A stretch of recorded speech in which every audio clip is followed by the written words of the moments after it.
Quarta-feira, 13ª semana do Tempo Comum. Eu sou o Padre Pedro Paulo e começamos mais um programa, a Bíblia do Mundo de hoje. Bem, nesta quarta-feira concluo, sem mesmo ter exaurido todos os elementos desta rica e sempre incomensurável mensagem divina, o Evangelho, mas com aquilo que na minha pobreza posso compartilhar convosco de tantos aspectos interessantes e importantes. Lembrando que estas emissões querem ajudar-nos a não esquecermos da palavra de Deus que ouvimos proclamada em cada domingo. É muito fácil, durante a semana, mesmo aqueles que participam da missa diária, esquecer-se que o domingo é o nosso metro, a nossa medida, o nosso marco no caminho para o céu. Vamos para o céu de domingo em domingo, até o dia em que esse domingo não vai mais terminar. O último prefácio do Tempo Comum diz: o domingo sem ocaso, domingo sem fim. Esse é um dos tantos conceitos do céu: o domingo sem ocaso, o banquete eterno, o sacrifício pascal de Cristo, vivido plena e pessoalmente por toda a comunhão dos santos. Pois bem, essa é a meta do nosso programa: permitir que os ouvintes deste programa acompanhem durante a semana e permaneçam meditando sobre o domingo até que o próximo chegue, o 14º. Estamos trafegando pelos caminhos semânticos, pelas significações desse domingo terminado, um domingo que, na verdade, teve a sua liturgia da palavra influenciada diretamente pelo dia de São Pedro. Pois bem, na última parte, nós temos Jesus, depois de proclamar a doutrina divina nos lábios do apóstolo Pedro, São Pedro, isso mesmo, um ser humano frágil como nós e, no entanto, portador daquilo que o Pai, ele mesmo, revela. Não foi a carne nem o sangue, foi o Pai. Conhecer Jesus. Jesus vai dizer isso em outra passagem, dizendo: venha a mim somente aqueles a quem o Pai atraiu. É verdade que na loucura protestante, Calvino vai ler esse texto ou esses textos através de uma divisão estranha da humanidade contra toda a mentalidade universalista do cristianismo, dizendo que alguns foram predispostos a não salvar-se e outros predestinados a salvar-se. Uma tolice, porque na verdade esta atração é o Espírito Santo que foi derramado em nossos corações. A todos os homens Deus quer salvação, diz São Pedro em Atos dos Apóstolos. Quer que todos conheçam a verdade e se salvem. Todos, né? Não há nenhuma exceção. Agora, que todos venham a salvar-se é outra questão. Na verdade, trata-se de uma resposta assertiva ao conhecimento, à provocação e à mensagem do Evangelho, que não é feita por todos. E muitas vezes, muitos negam esta resposta diante do Evangelho anunciado, celebrado e testemunhado pelos cristãos. Bem, Jesus agora nomeia São Pedro e explicita a Igreja Apostólica, dizendo: por isso eu te digo, tu és Pedro, e sobre esta pedra edificarei a minha igreja. Essa renomeação, porque antes ele fala Simão, filho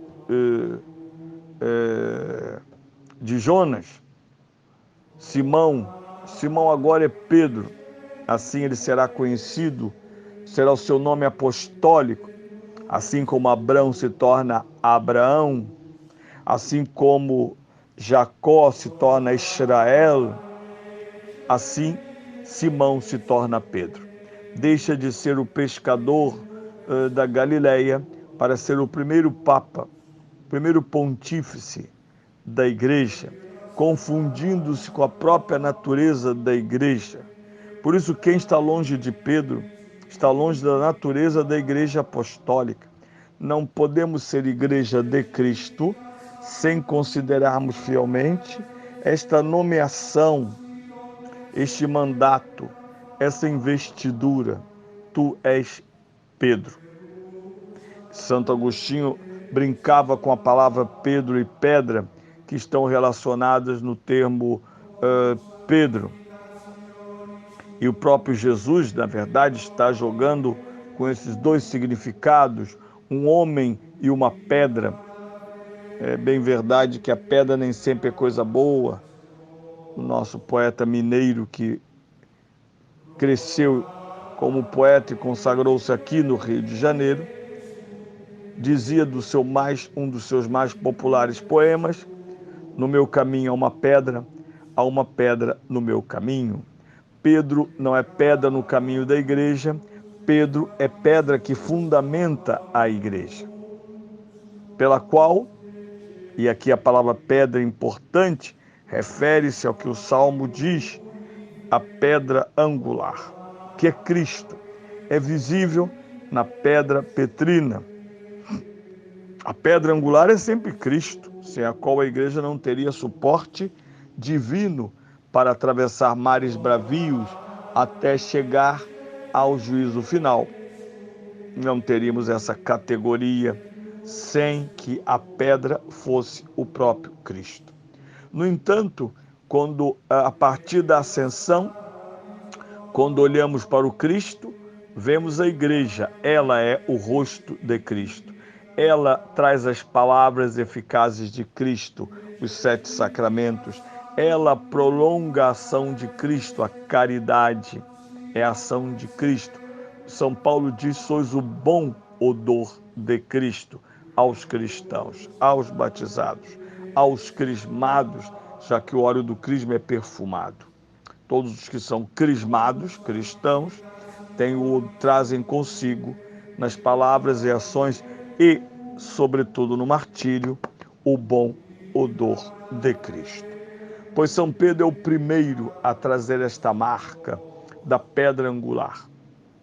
E, sob a sua égide, a igreja constrói-se no mundo, edifica-se. O verbo edificar, edificabo, ecclesiam meam, diz o texto de São Jerônimo, edificarei, é o futuro mesmo. São Pedro é o início de um longo processo que identificar-se-á sempre com ele, partindo de Pedro e sempre Pedro.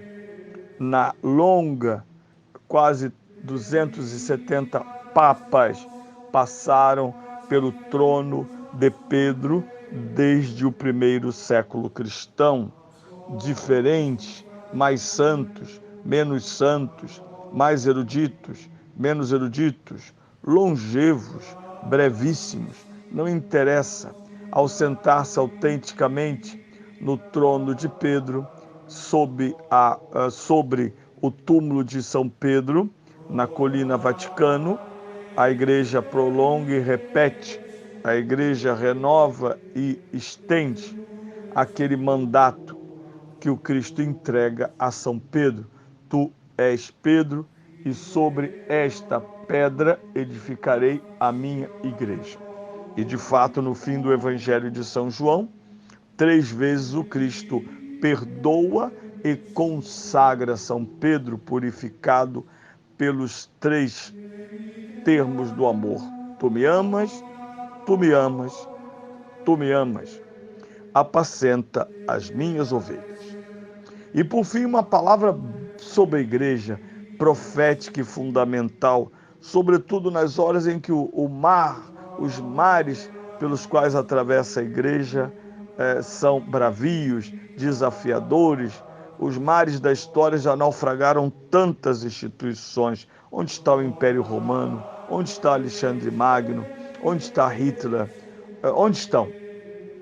Não estão mais. Mas sobre a igreja, Jesus diz: as portas do inferno, as forças do inferno não prevalecerão sobre as portas da igreja. E vejam, nós sabemos de quando em quando se exprimem escândalos e coisas terríveis dentro da igreja, desde o mínimo de uma capelinha perdida no fim do Rio de Janeiro até no centro do Vaticano.